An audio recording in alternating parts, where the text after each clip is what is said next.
watching News Epicenter with me, Maria Shakil. Today we put the spotlight on the Shraddha Walkar murder case and raging battle in Gujarat. But before that, we are getting you some piece of breaking news on the probe into the Mangalore blast. These are some inside details of the nexus at play. Top sources close to the investigation reveal that there could be a link to the Shimoga blast. Sources say that the Shimoga terror module could be behind the blast, and as per the sources, the main accused, Sharik, is an absconder in the Shimoga case. There is a common modus operandi in both these cases, and the makeup of the bombs in both these cases is also similar, which is phosphorus, sulfur, potassium nitrate mix, which was used in these bombs. Nuts and bolts were added for maximum impact. The big question that emerges is, was Shimoga a trial run for Mangalore then? The investigation has also revealed Sharik's movement. On September 3rd and 4th, Sharik in fact visited Coimbatore. He moved to Nagarkoli, Ooty and Luwa in Kerala. He procured a fake Aadhaar card in Hubli and SIM cards in Ooty. Sources say that he returned to Mysore in the same week, the last week in fact of September. He assembled the IED over 2 months in Mysore. Cops suspect Abdul Talha to be Sharik's handler. Now, Abdul Talha is an ISIS suspect. He was raided by the NIA, that is National Investigation Agency, in May. And Talha is absconding. The NIA has announced a 3 lakh bounty. Arunima is giving us all these details. So, Arunima, with every passing hour, the details that are emerging is of a larger conspiracy, that there is a link to Coimbatore blast, and now we are being told about Shimoga as well. So as far as the Coimbatore blast goes, investigators are not clearly spelling out. They're being cautious. Prima facie, if you see, there are similarities in the two cases, both inspired by the ISIS. The kind of explosives used are similar in nature, even though in Coimbatore it was very rudimentary. The IED had not really been put together. The explosives were all lying separately in the car when it went off. In the case of Mangalore, it was an IED which had been assembled. 2 cells have been found there. Phosphorus usage along with the nitrate compound mixed with sulfur means they not only wanted to create an explosion, but also perhaps make it an incendiary device, cause fire. Having said that, was this a larger conspiracy? Looks like that this was a trial run which went horribly wrong for the main accused, Sharik and his handlers. They were trying to see if by local transport they can bring about this IED which they had packed in a pressure cooker. The plan was to travel from Mysore to Mangaluru in a bus, which happened, and it went off successfully. From the bus stop there to the next stop, auto rickshaw was to ferry them. That didn't happen, and I think the suspicion of experts is that because of the friction and the travel, heat, etc., the explosive became unstable. But clearly enough indication that this was not a one-off case. A much larger conspiracy was unfolding. We were lucky that we got saved. And Arunima, the NIA, the IB have all joined the state police, that is the Karnataka police, in investigating this matter. What you are telling us is also of a man named Talha who is a possible handler of Sharik. What do we know about Talha? Yes, Abdul Mateen Talha was first, he came into the radar of the security grid back in 2020, and this was when the Al-Hindi case was being probed.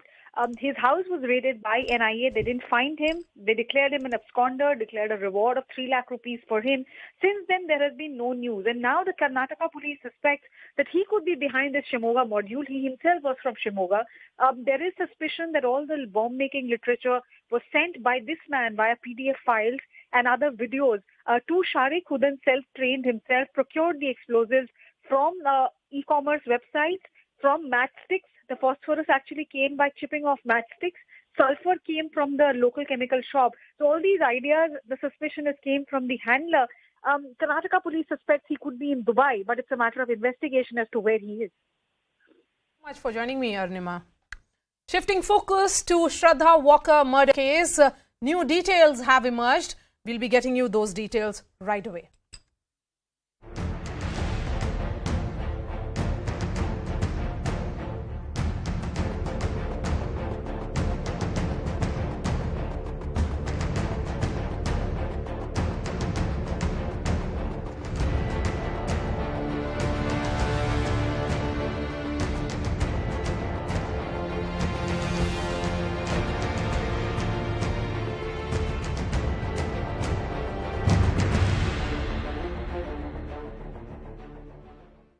And we continue our focus on the Shraddha Walkar murder case that continues to haunt the nation. And as the police continue to search in the Mehrauli Chhatrapur forest area, some fragments of jaw bones have been recovered and sent for forensic testing. On Sunday, the police, along with MCD teams, conducted searches at a pond in Maidan Garhi, where the police suspect Aaftab had thrown Shraddha's skull.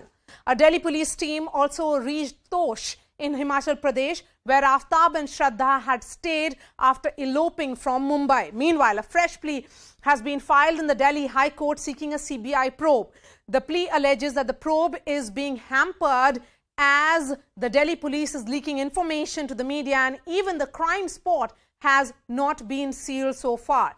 More pieces of the puzzle are likely to come together tomorrow when the police is likely to conduct a narco test on Aaftab. They also have permission to conduct a lie detector test. The police so far are only armed with a confession from Aaftab, but the ambit of this investigation is now growing. We are getting some piece of breaking news now. Top police sources are telling CNN News 18 that a new theory is in focus, that the cause of death may not be strangulation. So this is the new twist in the Shraddha Walkar murder case. Why were the police then telling us that this could be a case of strangulation?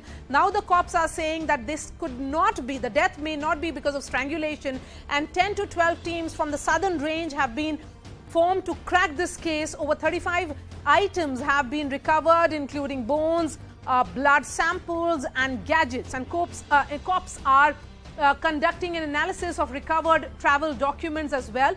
What sources are telling CNN News 18 is that Shraddha and Aaftab's social media platforms, the applications that they used and the accounts are under the scanner, and Aaftab's police remand ends, remember, on Tuesday, that is tomorrow, and he will be produced before the court via video conferencing.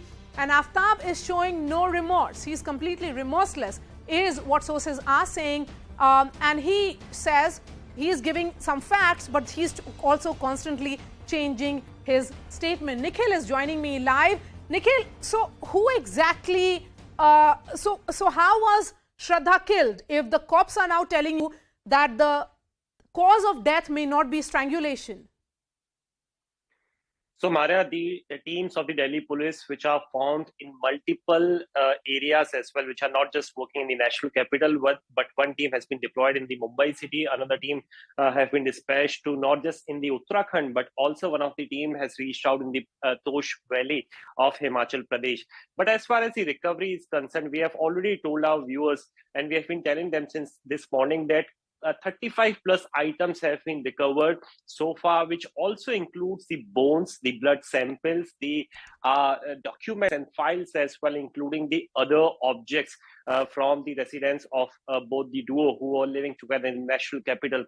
But as far as the recovery of the weapon is concerned, yes, there are some of the items which have been recovered, but were that the same ones which were involved in the killing, into the cutting of pieces into multiple by the Aaftab Poonawalla, who is the main accused, or not? This is something which needs to be known.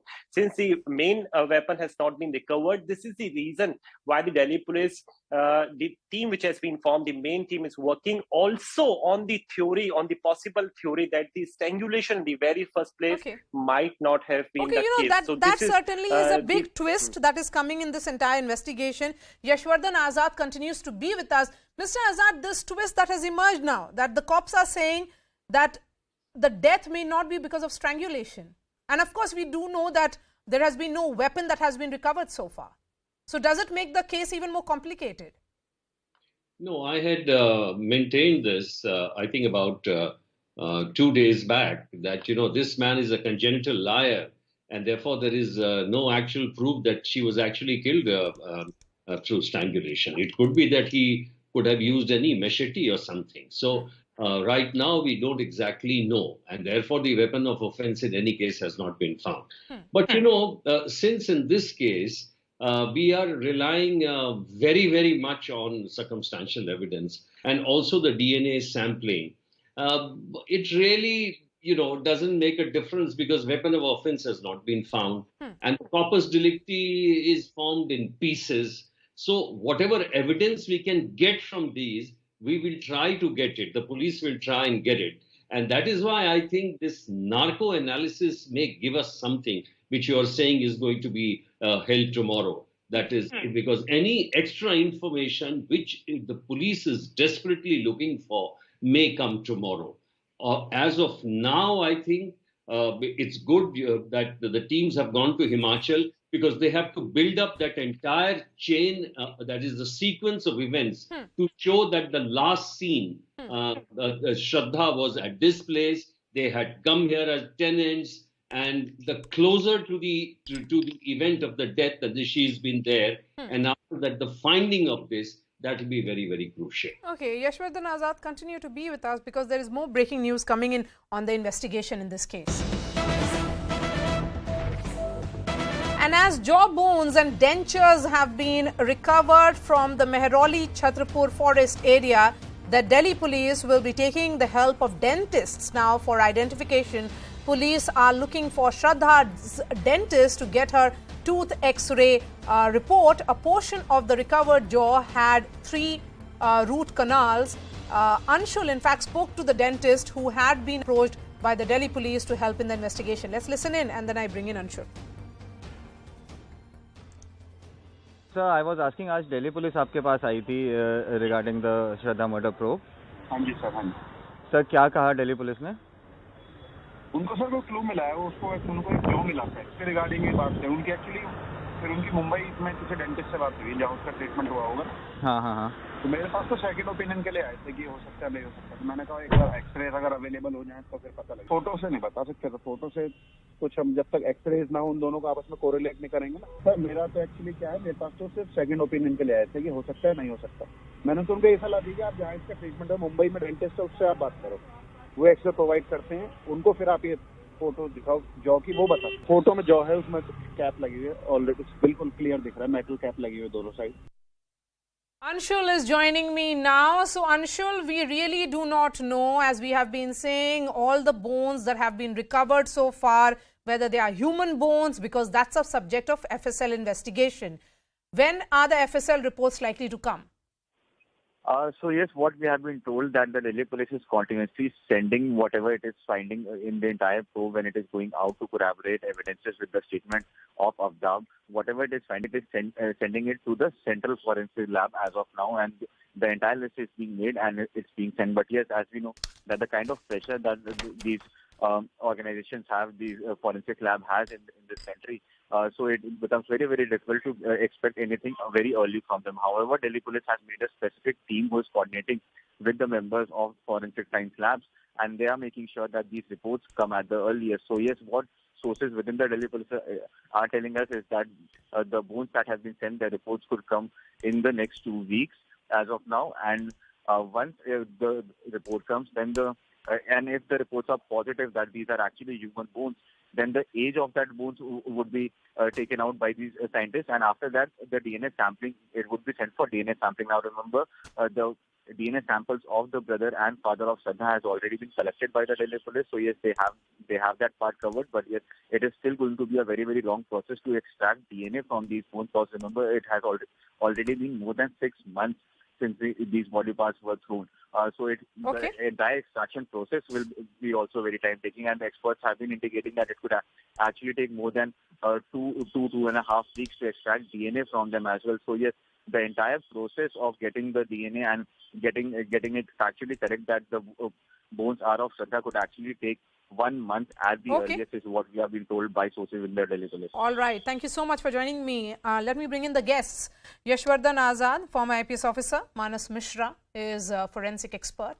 We have Rajat Shukla, Shraddha's friend, and Dr. Nisha Khanna joining me here in the studio. She's a counselor. Dr. Nisha Khanna, the fact is that here is someone who's constantly changing his statement and in many ways misleading the investigators.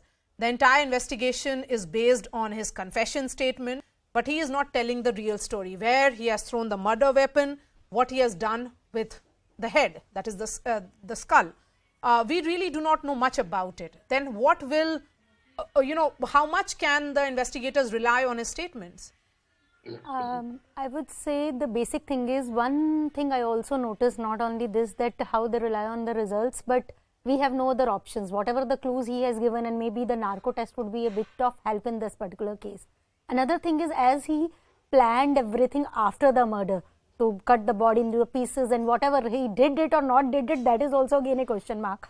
But I was able to read one of the research paper where they were talking about the criminals who have done such sort of violence, intimate partner or homicide, or the serial criminals. The killers have the one brain part, amygdala, which is responsible for such sort of crimes. The lower volume of these things, or 3 years of follow-up with that, it shows that they have more aggression level. And not only the volume, we called it size of the amygdala. Another research I was reading about, the lower level of ACC is also responsible for, which is responsible for behavior regulation and impulsivity. In this particular case, I want to talk about, because he has noticed, because he asked the police asked about the narco test. He said, yes, I know what is our narco test. He must have seen how to improve his brain functioning. I was reading about that. If so you can he manipulate his brain functioning when the polygraph test happened, when the narco test happened? Yes, even in all last 5 months, if he murdered, then maybe, because I was the research says, even on the APA website, I was reading it about that, that if you take the proper diet, if you do exercise, if you do some cognitive skills, you can improve your brain. The criminal mind can show lesser aggression. So, and this is the research also says. Yes, Yashwardhan Azad, we are being told that a narco test could be conducted, polygraph test could be conducted, but here is someone who may have very well manipulated his mind. Yes, but even in the case of Kasab, if you see, all these guys were trained in the Pakistani establishment for a long time. And in the narco analysis test, which was done on Kasab, a lot of details did come out. So I'm hoping that in his case also, in the narco test, we'll be able to get something. And one more point, which you said, that the death could have been caused not because of strangulation. It's quite possible that this leak has come because some impact on one of those skulls which have been found near the jaw or something, that severe impact could be one of the reasons why the police is saying that it may not be because of strangulation, but could be because of a hard hit. So some part of the skull or jaw, which is related to where the hit has come, would have been recovered. Okay, Manas Mishra, in terms of forensic study that is being done, it's been over a week. We have been looking at multiple aspects of this case. The sense from the cops is that 35 pieces could very well be exaggerated. So he cannot be trusted. We really do not know whether he killed Shraddha in Delhi or he perhaps, killed her in any other part of India, because they left Mumbai, they went to Himachal, they went to Uttarakhand, and that is the reasons why the cops have been, the teams have been dispatched in multiple places. When you get these details, like some part of skull has been recovered, and some jaw bones have been recovered, what is it that the forensic experts look for, and till when can they trust? Because in the sense that it happened 6 months ago, so the whatever is being recovered may be completely contaminated also. I agree absolutely, it can be contaminated, but the thing is that as far as forensic goes, in case if we get some piece of skull or maybe a tooth or any particular bone, for example, if we get a femur bone or we get a pelvis bone, in all these matters, I think the best thing that where forensic comes into play is we can definitely differentiate between the gender. We can get whether the dead body, whether and how much time does it take? Because the forensic team started collecting all these samples almost a week ago. Yes.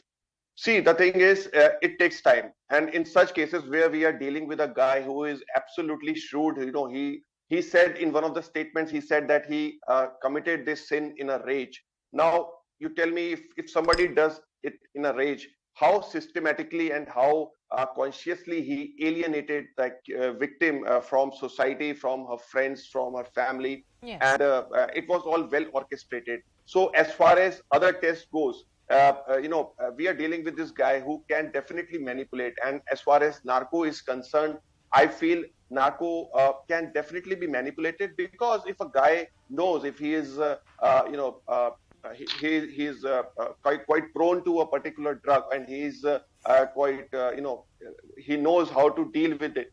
So he can definitely try to manipulate and mislead. Okay. He would show that he is actually in trance. Rajat, here is the the love story which begins in 2019, and from the very beginning, Shraddha was tortured by Aaftab. If you look at the chats that we have accessed, they clearly talk about a sordid, which was hardly a love story, an equation in which perhaps Shraddha was dependent because she came from a dysfunctional family. I'm not going to blame her for not being able to walk out of this toxic relationship. The larger question is, what did friends like you do? Could you have helped her? Because that's also a question that is being asked. What kind of emotional support was provided to her? Does society really give a fallback option or an exit route in relationships of this nature? Where, live-in relationships is still in India is not an acceptable form of a relationship, because they believe in institutionalization. Yes, exactly. So if I go to start with, I think the first thing would be Shraddha choosing to stay with Aaftab. They were free of course. They decided to stay in a live-in relationship. That is something of their choice. But she kept on telling her manager and also away from the rent agreement, it said that they were husband and wife. They were husband and wife. And she referred to Aaftab when she spoke about him to her manager. She said that he's my husband. Yeah. So the point is, when Shraddha, maybe she herself very consciously, or maybe she was manipulated to do that. She was referring, as married couples in the agreement, and then further on, Aaftab's family was shown involved in the agreement as well.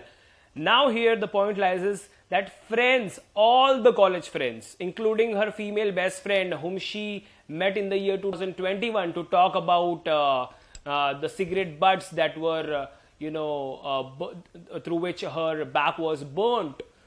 Since 2019 to 2021, none of her college friends were there in contact with her, and that was Shraddha's own conscious decision. And maybe she was influenced by Aaftab majorly by this, and her colleagues were there, definitely in touch. There is one social worker who is now coming ahead and saying that 3 times Shraddha, informed her. But I feel sad that every person who was then informed, why they didn't really filed an FIR about this. Absolutely. I mean, they should have done, I think, a little bit of it. So maybe the police would have really shown some action, and Shraddha would have taken a little, she would have felt that she has everything some power, is belated. Who is helping her. All the reaction is belated after a young life has been lost. Dr. Nisha, here is someone who beats a partner. He is a girlfriend beater. He is remorseless during investigation. He confesses in front of Shraddha's father that he killed her. He is more than just a criminal mind. There is a psychological condition here as well. That's why when I say that investigations, can we really rely on his confession? Can the police really rely on his confessions? I think so, because he's a manipulative person, and definitely you can't rely on all of his statements. But whatever the statements he gave, from those statements only, police got some proofs. Even the buying the refrigerator, even he threw the body, cut into pieces, where whatever the small amount of information he has given. So you can't say that he is totally lying, but definitely he is lying, because manipulation is there. But when you are dealing with such sort of psychopathic tendencies people, as I already said. So if there is a psychopath like him, would you say that his behavior comes on the surface only when a gruesome incident like this has been committed? Or are you of the opinion, because there are no criminal antecedents of Aaftab that is known. So what is it that he would have done in his earlier days that became so aggressive and violent now? So it's a multiple things can be responsible for that. One is the genetic, which I was telling, that even 20 years of research with the people, they shows that in the age of 3 years old, when the lower the amygdala functioning, they show even in the age of 23, they show they have the criminal tendencies and fear, like they are failed to show fear conditioning. When you was talking about that he cut the body into pieces. So this is the research also says. So biological factor, which can say that neurochemical, genetically he got it. Another thing is born and brought up. Born and brought up, when you say, is that in the surroundings, what sort of environment was there? Whether he has seen someone beating up, it is normal for him to beat up, to cut the things into pieces, or getting into the rage. Another thing is that socio-cultural background is also possible, that how the woman to treat. Another aspects which we can talk about. Don't respect women. You realize that perhaps is there in the family. So, yes. That's a behavior that you pick up. Yes. Manas, again, when we look at forensics, everything is relying on forensic here. A pond has been emptied as well to recover the skull. All efforts are on recovery of something more substantive to ensure that this is a open and shut case or foolproof case. How difficult is it getting with every passing day?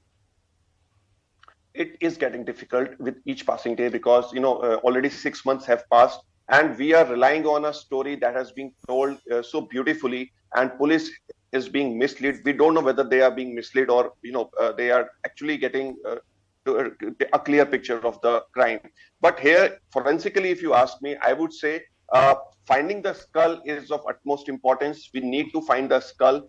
We'll get the basic evidence from the skull, male or female, DNA sampling, and tooth. What was the tooth, placement of the teeth like? So we'll get each and everything like that. Also, we need to have the murder weapon.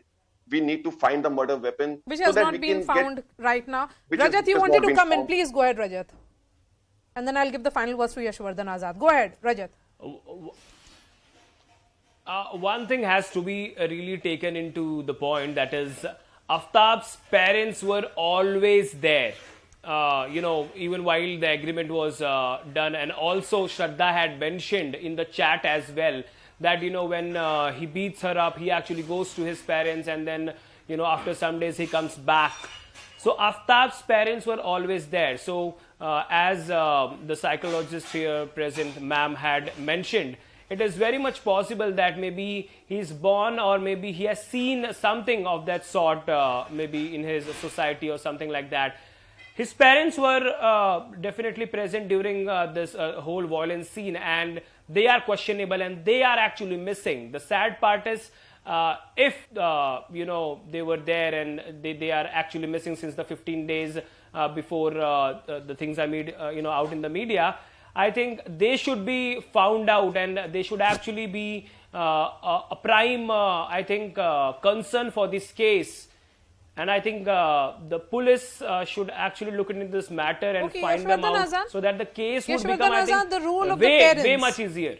The role of the parents. If Aaftab's parents knew about his aggression and his misbehavior with Shraddha, and still they continue to say that, try and संभालो the relationship, manage कर लो types जो होता है, अगर वो ये दिख रहा है इसमें, and when Aaftab's father and uncle were called to Delhi for questioning, they said that he was free-spirited. They did not know much about him in terms of where he was working. All the details were not shared. What does it show?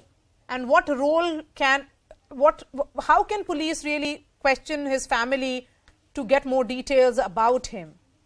No, the police can certainly question the family, but I don't think that will be very much material in terms of evidence to the case. Of course, it will help a lot in finding out his precedent behavior and things like that. Because what we already have on record is that Shraddha's father went to his father and he was kicked out and he was just booted out of the house. So we already know that the father did not cooperate with the girl's father despite knowing what was happening. So, unfortunately, his would be the same case like the other friends. Because, it becomes a constitutional obligation for everyone, that is somebody is being battered and bruised and in a toxic relationship like this, approach somebody, even if they have approached an NGO, they would have raised noise, and this fellow dared not would have done these things. Could she have been saved? That's the question that we ask every now and then, Yashwardhan Azad. Yes. Could she have, trusted someone, and that person would have given her that strength that you can walk out of this relationship? Yes. And not being constantly manipulated and threatened the way she was. And what a sad turn of events it has taken. Particularly, I was reading somewhere where it said that she wanted to make big in life. Yes. How unfortunate her death has been. Yashwardhan Azad, Manas Mishra, Rajat Shukla and Dr. Nisha Khanna here in the studio. Thank you so much for joining us. We are slipping into a short break. The Narmada war is reignited in battleground Gujarat. That story after a quick break. Stay with us.